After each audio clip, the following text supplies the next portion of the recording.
I am Maria Garcia de Fleury. Monica is considered the most famous of Christian mothers. She was the mother of the great Saint Augustine.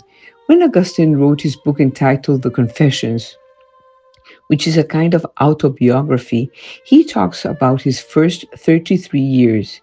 He wrote that his mother Monica caused him to be born so much in her body so that he would be born in the light of time, as in her heart so that he would be born in the light of eternity.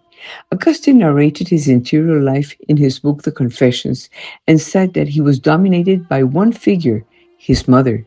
He wrote that although their relationship was intensely human, it reflected some of life's deepest emotions, not superficial ones. Emotions produced in large by the tensions they experienced due to the son's rejection of Christianity and Monica, the mother's tireless persistence in prayer and advice. Along with his tense moments, he remembered that there was a lot of good to remember. It is interesting to read that Augustine in the Confessions often spoke of his mother, and in his description of her, he said, "My mother was one of nature's noble women, whose naturally fine character have been further embellished by God's grace." Her name, Monica, refers to the fact that her culture was Latin. She was born into a believing home and raised in the teachings and practice of the second century African church. From her childhood, she developed a kind of saintly reputation within her own family. Augustine narrates that when his mother was a child, she liked to tap sips from the family barrel of wine, and sometimes she would drink a little more, secretly. But she stopped when a slave in the house accused her of being a drunk. Monica married Patricio. He was an important man.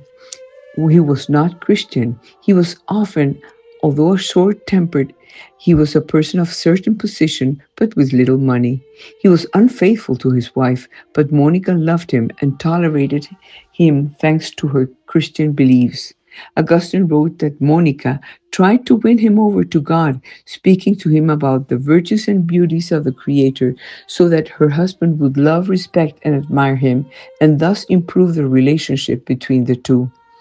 During his years of rebellion, Augustine said that God was not silent, but spoke to him through his mother. "Then whose were the words that you sang, O Lord, in my ears through my mother? Your faithful servant, if not yours?"